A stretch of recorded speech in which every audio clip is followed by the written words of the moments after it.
Le bébé. Laisse-moi le regard sur toi, t'apostropher. Bébé vers qui se tend ma poigne qui frissonne, songeant que mes 10 doigts sur ta frêle personne ne mettraient que si peu de temps à l'étouffer.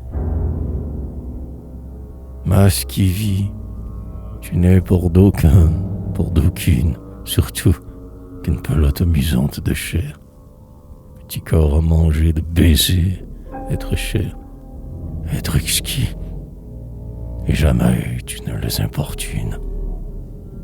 Que de lèvres iront frôler tes joues en fleurs, que de cajolerie, que de pomponnage, que d'attendrissement toureront ton âge, que de regards luisants d'un maternel bonheur. Tout le monde viendra, bouche en cœur, par mendaise, dans ta vêture blanche aux douceurs de sachet, poupine idole ayant pour sceptre ton hachet, à tes pieds en chaussons faire sa course niaise. Voici pour la caresse et l'admiration. Ton mignon puéril rendait sa bouche ronde, de la rondeur du nez et des yeux, tête blonde ou brune, tout en rond au fond du bonnet rond. Voici les pieds à deux dans une seule paume, les minuscules mains qu'on baise doigt à doigt. Te voilà tout entier, je joue vivant, au roi, qui ne te doute pas encore de ton royaume. Mais moi, ce n'est qu'avec une immense stupeur, quand mon geste t'endort, quand mon pas te promène, que du profond des yeux je te vois, larve humaine, car, tandis que mon bras te tient, tu me fais peur. Je toucherai du doigt tes 2 vagues prunelles, que le caméléon du regard n'emplit pas. Ta bouche, fleur mouillée, ignorant les repas, carnassiers ou mordent plus tard nos fins charnelles. Ta bouche en qui sur tout le futur verbe d'or, tes oreilles qui n'ont entendu nulle chose, et ton front sans pensée, tout ton masque rose, où n'a pas grimacé la vie humaine encore. Ah, quel mystère es-tu, fraîcheur, grandeur, enfance, molle en ta rondeur prise à quelque œuf primitif, et tout inerte encore du néant productif, où s'engendre à jamais l'éternelle existence. Ah, de songer tout bas, petit inconscient, qu'un jour, de cette bouche étalée en corolle, naîtra ce monde énorme, effrayant, la parole, qu'une âme habitera à ton regard innocent, que tes 2 bras ballants exprimeront le geste, que tes 2 petits pieds multiplieront des pas, que tu verras, ouïras, retiendras, rediras, petit infirme, quand l'âge t'aura fait leste, de penser tout cela devant ton front qui dort, âme, souffrance et chair souffrance accouplée, enfance qui détient en tes lèvres scellées un secret aussi noir que celui de la mort. Oh bébé, c'est cela qui fait mon épouvante, au moment où je t'ai tout vivant dans mes bras. C'est tout cela qui fait que je ne t'aime pas, quand chacun près de moi te dorlote et te vante.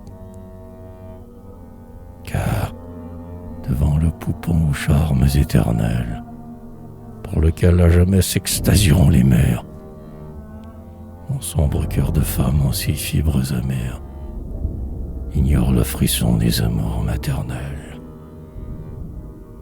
C'est que je hais la vie avant de la connaître, et que, dans cet enfant posé sur le pavois, pour l'adoration féminine, je vois la reproduction détestable de l'être. Pauvre petit bébé, dans ton nid ouaté, quelle pitié voudrait d'une main inconnue serrer un peu trop fort ta petite chair nue. Ô germe, ô lendemain, future humanité.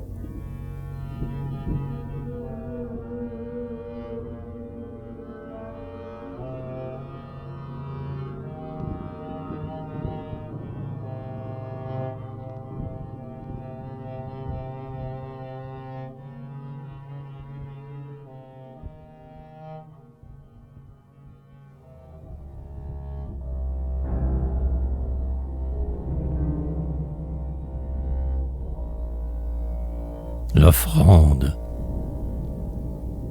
le grand tout le monde, et ses mains qui le travaillent, comme une glace informe où l'œuvre surgira. Les oisifs et ceux-là qui taillent et retaillent, tous, des noms les plus hauts jusqu'au etc. Intégral aujourd'hui, science, art, rêve farouche, laborieusement pour le demain couche. Nous voici donc, nous la ténèbre et le rayon. Vanité, nullité,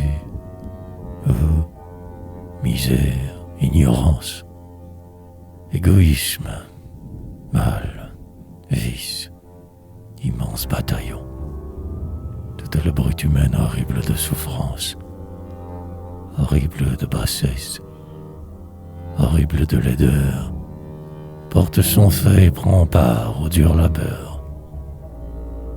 Car, ô les grands meneurs, ô les francs lumières, et vous, habileté subtile des 10 doigts, c'est donc, par cette énorme et stupide matière, que flamboient vos cheveux et que clament vos voix. Artistes, c'est parmi ces tourbes dégoûtantes que je tords de vos fleurs les plus exorbitantes. Le creuset de l'idée est empli jusqu'au bord.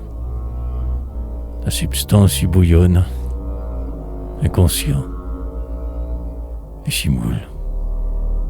Le joie lui met sa perle, et de l'effort de nous tous, contenant l'âme de notre foule, monument orgueilleux et commémoratif sort, un vase brillant, surti, définitif, un calice d'or pur jamais de pierreries, métal de la pensée et du progrès fécond, joyau luisant de l'art et de la rêverie, tiré du minerai de la masse sans nom, et que nous fûmes, ô toi, pérennité humaine. Car notre siècle tend les mains pour te l'offrir, voulant que l'avenir penché sur ce ciboire s'enseigne, et apprenant, devant vivre et mourir, de son tour, quelle fut notre façon d'y boire, le breuvage obligé fait de miel et de fiel, dans notre part de vie humaine sous le ciel.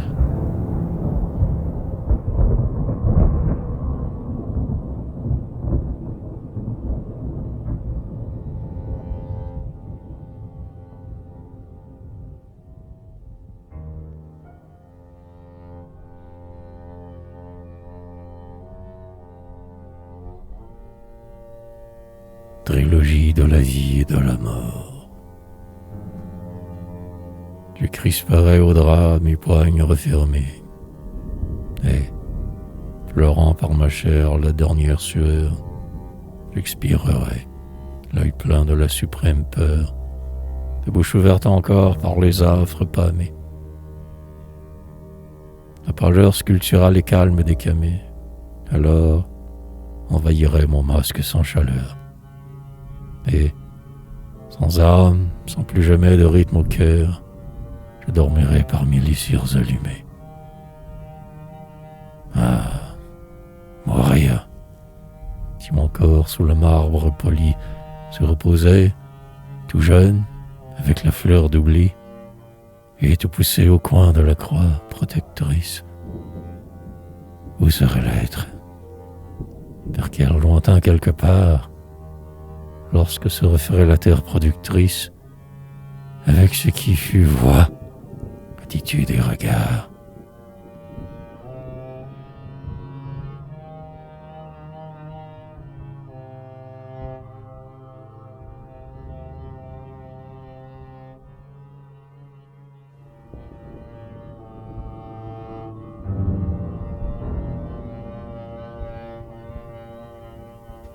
Pas de morte aux venues et de cierges qui brillent, dans les chastes aux côtés de la Vierge qui dort.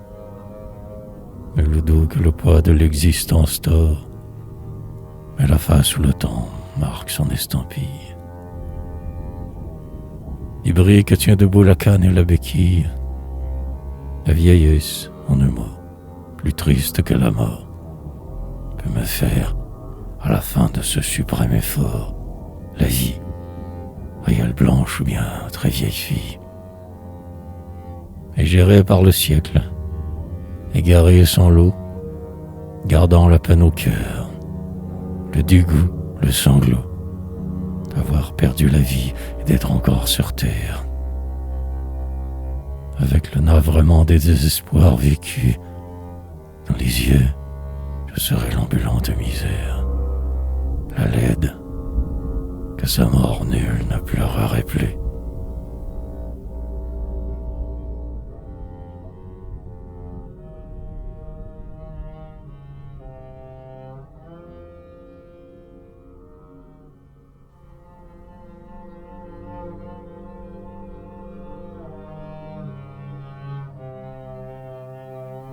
Vieillesse vacillante et triste, ou fin hâtive, l'une d'elles doit donc m'atteindre sûrement. Je me sens le cœur pris d'épouvantement, à songer qu'il faudra que je meure ou je vive. Fantômes dont chacun en mon côté se rive, ces deux destins me font horreur également, tous deux étant l'atroce et lent dépouillement qui nous prend mort ou bien même la chair vive.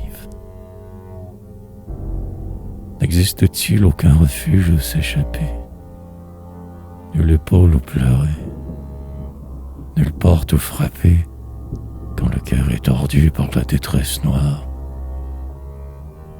Être et ne pas savoir ce qu'on est, ni pourquoi, l'angoisse d'exister quand le suprême effroi, le peut-être, est au bout du chemin.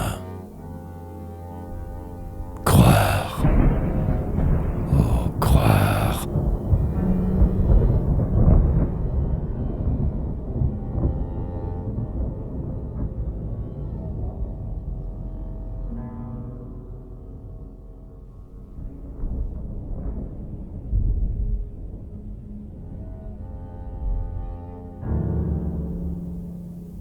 Trilogie du signe de croix. Le Père, l'innommable, le seul, l'éternel, l'absolu, reste immuablement le sommet et la base de l'être, n'attendant nulle future phase, pour qui le temps, jamais, ne sera révolu. Et, vers le grouillement d'êtres qu'il a voulu, mal vivant qui parmi l'univers s'extravase, il ne peut se pencher que par une hypostase, qu'entrevoit seulement quelques sublimes élus. Cependant que, sans fin, la meute s'exaspère, des foules qui, devant cette énigme du Père, hurlent de désespoir, de doute et de terreur. Que les pitiés se taisent, infécondes, de crainte que l'appel infime de leur cœur ne se perde à jamais dans le remous des mondes.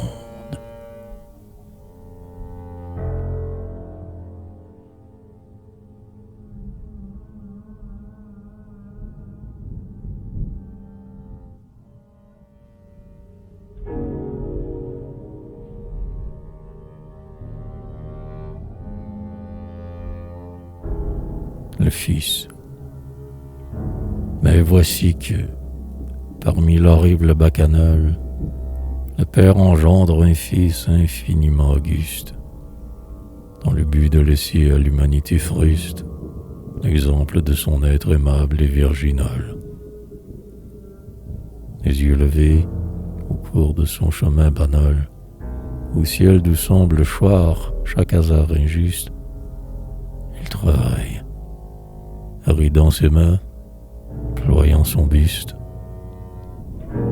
voué pour récompense au supplice final.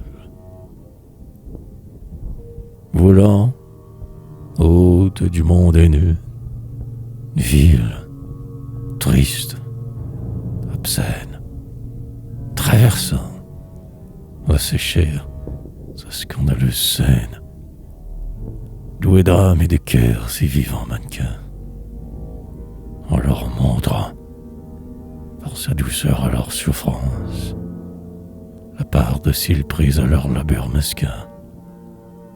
Comment vivre en courage, en bien, en espérance.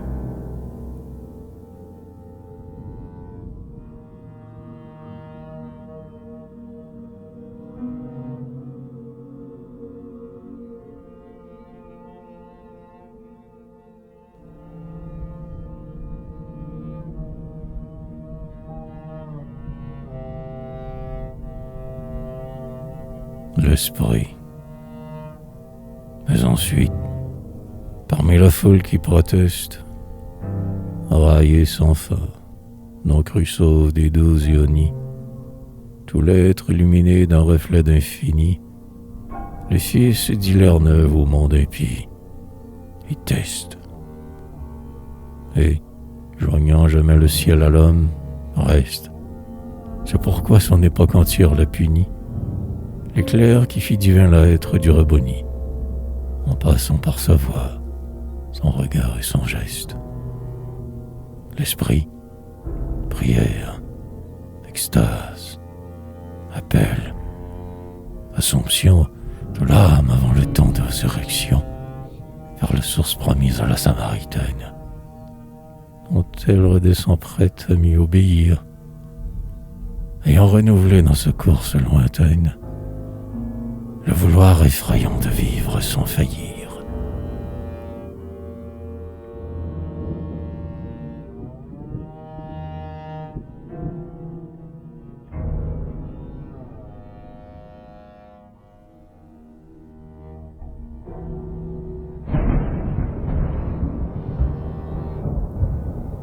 Trilogie du parti à prendre. Un jour, tu sentiras ton âme fiancée, au grand, avec l'instinct de l'or jamais ôté, d'aller se consoler au sein de la beauté, tout ce qui la fit douloureuse et lassée. Or, tu verras le monde autour de toi, poussé coude à coude, cohue où la banalité domine, où l'implacable effroi de vanité finit par pervertir toute haute pensée. Alors tu rêveras de quelques grands lointains, tranquilles, graves, purs d'ambition pareille, où fuirent les yeux fermés, les paumes aux oreilles, pour, heureux du refuge à tout jamais atteint, et reposer ton cœur et ton âme amoureuse, de calme, hors du bruit de l'existence creuse.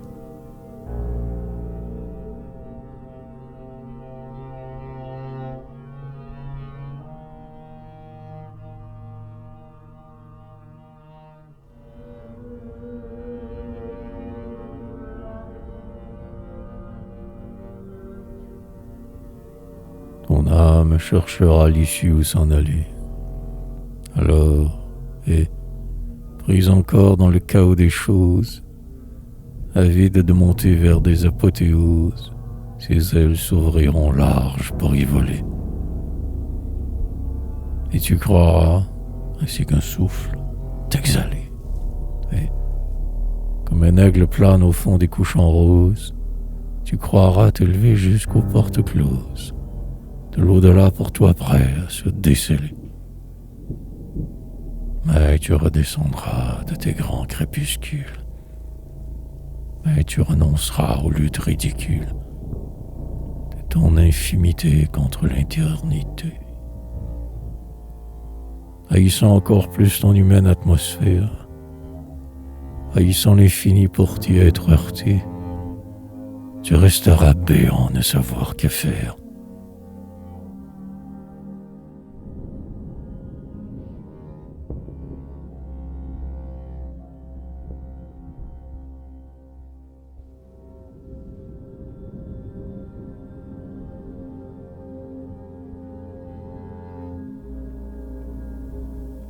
Oublie alors l'instinct dont ton âme est la proie.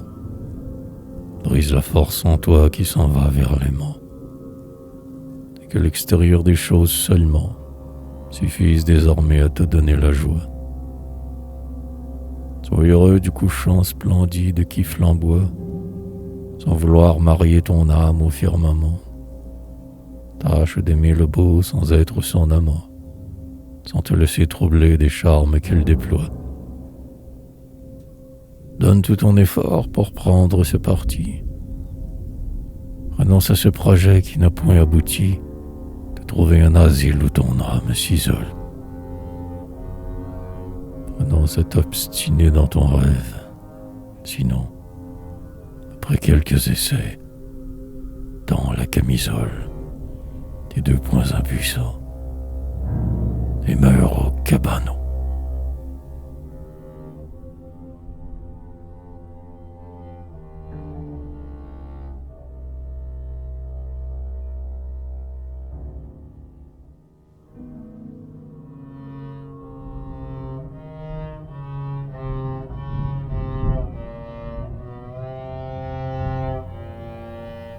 La promise. Léviathan de pierre au cœur vivant, ô ville, œuvre d'orgueil qu'attend l'effondrement final. Hors de votre tumulte et de vos choses viles, hors de vos longues nuits noires et sans fanal, jamais te faire ta lame solitaire, qui n'a pas pu trouver l'épaule où sangloter, tel qu'un giron humain, la douce et bonne terre, ouvrant ses bras à qui veut s'y précipiter. Ah, donne-nous tes fleurs à presser sur nos bouches, comme des baisers frais pour nos baisers fiévreux. Laisse-nous manier dans nos poignes farouches des poings rudes qui font songer à des cheveux. Emplis de tes parfums la narine béante, revêt d'ombre le corps qui veut porter le deuil. Livre-toi tout entière à nos 2 bras, géants, à la taille de qui nous grandit notre orgueil. Patiente qui sait sans en être lassée, attendre nuit et jour le tribut qu'on te doit. Toi qui ne nous mens point, ô notre fiancé, nous voulons t'embrasser et nous coucher sur toi. Pour, d'avance évoquant nos siestes éternelles, versant comme en amour des pleurs en océan, dans un spasme profond des poussières charnelles, nous tordre de désir vers ton proche néant.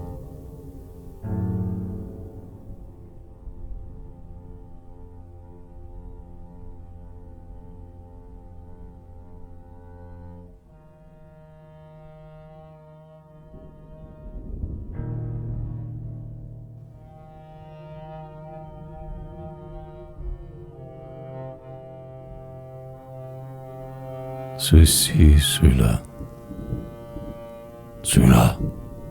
tout cela, gros d'écœurantes essences, pesant de leur banalité coupable, aux yeux arrondis salement sur les concupiscences, longue lasse d'avoir midi, cerveau terreux, bondé d'horreur, plaisir médiocre, facile, vanité, bas trafic, égoïsme imbécile. Ceux-là, Le tout le monde, en un mot, actuel, farandole du jour le jour, faut la survie, au culte des conventions, au rituel du préjugé, bigoud des routines. Leur vie, ceux-là, ne pourbuit pour combinaison qu'elle-même d'un bout à l'autre. Ils ont raison. Nous ne sommes que des fous parmi ces lucides. Ils vivent l'existence humaine comme elle est. Ils ne lèveront pas leurs prunelles placides. En haut, ne souffriront ni du mal, ni du lait. Ne demanderont pas pourquoi tourne la roue. Mais, contents de marcher les deux pieds dans la boue, ils suivront leur chemin terrestre sans écart, ne cherchant jamais plus en l'être que la vie. Et c'est nous, les grands bras tendus, nous le regard, toujours en l'air et vers ce qui nous fait envie, nous les amants de l'impossible, nous ces fous, qui perdront l'équilibre et cheront dans les trous.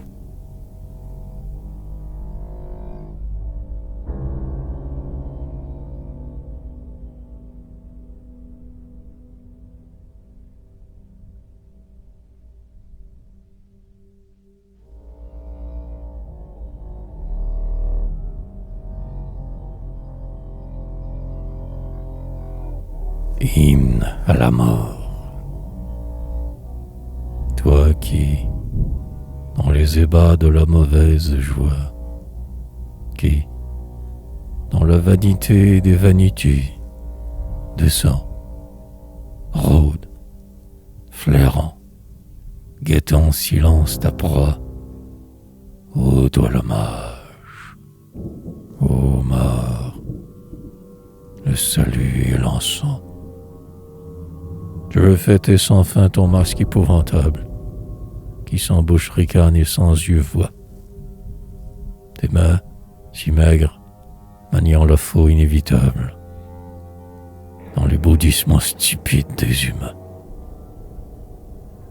Car je t'aime en songeant qu'un jour, bonne passante, tu viens nous délivrer de l'ennemi de chair, qui fait ramper dans la besogne avilissante d'exister ici-bas, notre esprit pur et clair, en songeant que tu viens l'assassiner, le prendre au col, ce corps qui tient notre essence en prison, et que ta poigne alors l'oblige de s'étendre, muet enfin, sans phrase et sans bonne raison. Lui par qui fut notre âme, ainsi qu'un aigle en cage, capable de vol vers le suprême beau, la dépouille en soi, comme un otage, gardé jalousement jusqu'au jour du tombeau. Viens nous en arracher de cette triste écorce. Viens libérer le Dieu que son étau meurtri. Prononcer à jamais le bienheureux divorce de cet accouplement de matière et d'esprit. Ô toi la fiancée éternelle et sans joug, toi la promise à tous, l'amante qui permet que nous sortions enfin de nos infâmes boues et vers la vie, ô mort, nous porte à jamais.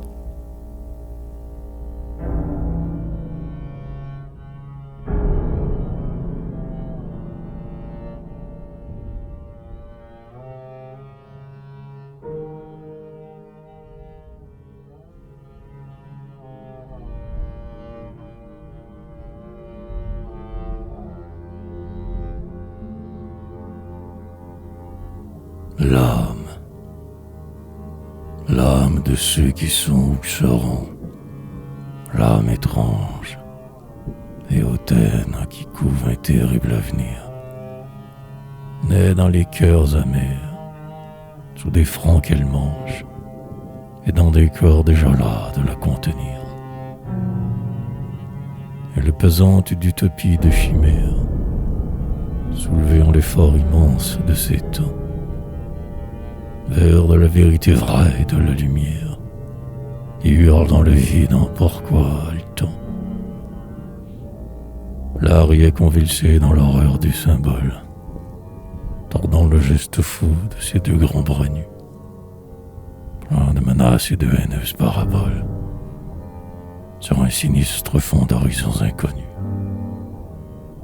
La musique y prolonge un sanglot, y détonne, sa dissonance rauque et son chaos puissant. Et la poésia y dresse sa gorgone, furieuse, aux deux yeux qui ruissellent de sang. La volonté, la cruelle idée y forge, sa logique féroce et pure, et, de ses mains, cherche comment serrer le vieux monde à la gorge, vivant qui barre encore la route des demain. L'humanité, le poing au drapeau des révoltes, ainsi toute levée en larmes d'à présent, court, grosse des fureurs de sa raison, les voltes multiples de son pas tragiquement pesant.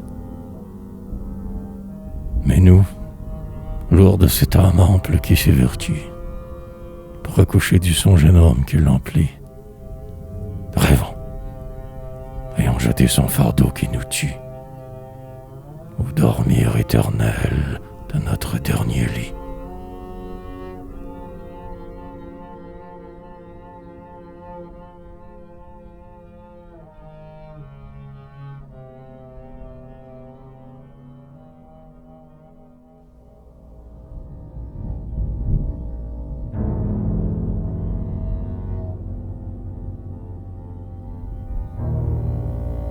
La Sphinge.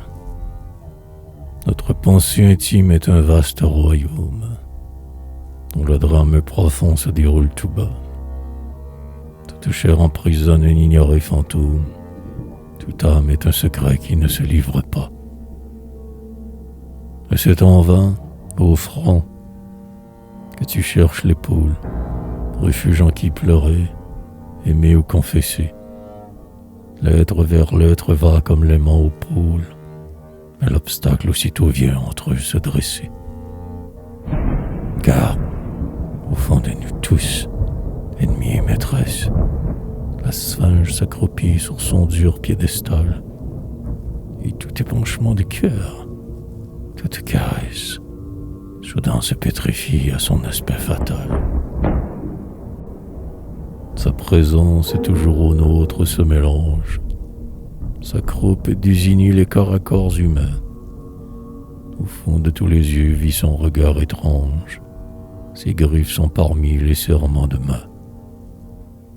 Et lorsque nous voulons regarder en nous-mêmes, pour nous y consoler et nous y reposer, la Sphinge est là, tranquille en sa froideur suprême. L'énigme aux dents est prête à nous la proposer.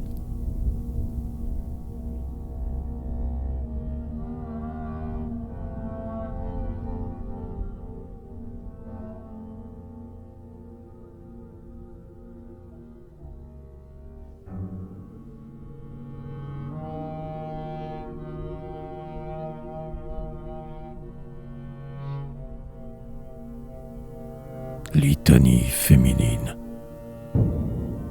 Ô dame souveraine, ô vierge entre les vierges, pudique aux bras croisés chastement sur les seins, triomphante aux cheveux glorieusement saints, vers qui monte l'encens et le frisson des cierges. Puisqu'étant, les doigts joints et les genoux ployants, viennent pleurer leur mal au pli de votre robe, moi je ne serai pas qui raille et se dérobe. Je lèverai vers vous mes regards incroyants, afin de vous prier au refuge des âmes, ô source, aube, vêpré mystère des nuits, pour que Dieu veille mieux sur le sexe dont je suis, d'avoir des oraisons spéciales aux femmes. Ô dame, regardez tout ce monde si cher, cette féminité dont vous fîtes partie, et voyez son enfance honteuse et pervertie, déjà frôlée au sens et pêchant sa chair. Oh dame, regardez la prime adolescence, les vierges aux pensées troubles, aux cils menteurs, chastement abaissés sur de fausses pudeurs, et qui savent déjà la presque jouissance. Oh dame, regardez celles qui tournent mal, les épouses en qui la chair ne peut se taire, qui trahissent sans honte et pour qui l'adultère finit par n'être plus qu'un passe-temps normal. Oh dame, regardez ces reines captieuses, qui dans leur manteau d'or emportent les raisons, les courtisanes dont absorbent le poison tous ceux qu'ont pris au nerf leurs lèvres vicieuses. Oh dame, regardez au fond des lupanards ces rebus de pavés dites filles de joie, marchandant aux passants que le hasard envoie, leur peau triste et fanée où luisent tous les phares. Oh dame, regardez enfin ces raffinées, celles qui vont fuyant les baisers masculins pour entrer l'unir par des gestes câlins leur féminine chair de l'homme détourné. Regardez, et qu'un peu de votre chasteté tombe de votre front étoilé de couronne sur ce monde d'enfants, de femmes, de matrones qui vivent dans le mal et dans l'impureté. Ô dames souveraines, ô vierges entre les vierges, pudiques aux bras croisés chastement sur les seins, triomphante aux cheveux glorieusement sains, vers qui monte l'encens et le frisson des cierges.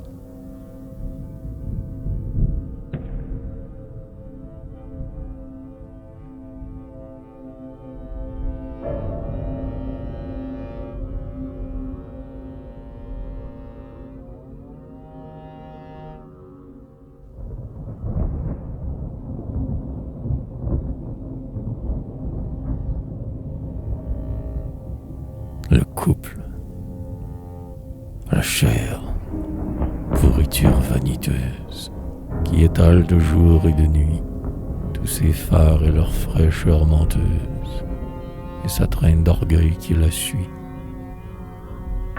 L'esprit, sentencieux personnage, aux doigts levés dans des thèses d'art, poète, musicien et sage, rhéteur, Hamlet au profond regard. La chair, courtisane, est à ses trousses, et cherchant comment le faire choir, baise ses mains et ses lèvres douces, et le tire par son manteau noir. Mais, bien qu'austère comme un bon prêtre, et renvoyant la gouge au tripot, sans vouloir l'entendre ni connaître, l'esprit se trouble de ses propos. Ah, ne plus traîner cette dépouille. Ah, n'être plus qu'un fantôme clair, qui pense en paix, qui cherche et fouille, loin des yeux mendieurs de la chair. À travers les villes tentatrices et la flore des perversités, verseuse d'essence corruptrice, qui morphinise les volontés.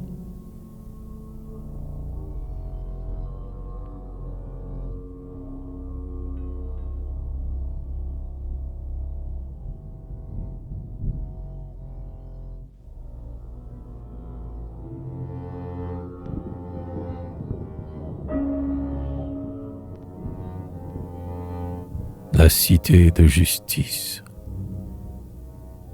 Les voyants, par-delà les générations, sur le couchant tragique et sur l'aube rieuse, regardent se dresser la Babel fabuleuse où grouillera le pas pesant des nations. Son air le parfum de toutes les contrées, et c'est moi le trésor de toutes les saisons, car il y a au-dessus du fond des horizons tous les chemins du monde et toutes ses marais. La paix y établit sa continuité, perpétue à la fin, sous cette égide calme, qui vive la labeur terrestre, fort, pur, calme, tout son vrai, tout son bien et toute sa beauté. La science aux deux mains paisiblement utile, et la charité douce avec ses tendres doigts, y soigne la misère humaine à qui la voix, consolante de l'art, dit ses chansons subtiles. L'idée unique offrant sa compréhension, claire et retend les nerfs et relève les faces, et vers elle, de pair, marchent toutes les races, dans leur force charnelle et leur réflexion. Et pas un cri de faim ne sort du sein des couches profondes de ce peuple heureux, car les blés lourds ont poussé leur pain blanc à même les labours féconds. Pour l'appétit couvre toutes les bouches. Comme on crut les moissons du rêve et du savoir, au labour du génie humain, les moissons dues, les moissons dès alors largement répandues, de toute noble fin d'écouter et de voir. Et cette cité s'offre au pays qui s'éloigne, et sans brume sans fin d'un tardif avenir. Mais les temps passeront et le jour doit surgir, où cédera sa porte au choc de quelques poignes. Lorsque l'humanité rêveuse aura compris le but déjà montré du geste par les braves, et que les forts venus après nous, sûrs et graves, auront su terminer les travaux entrepris.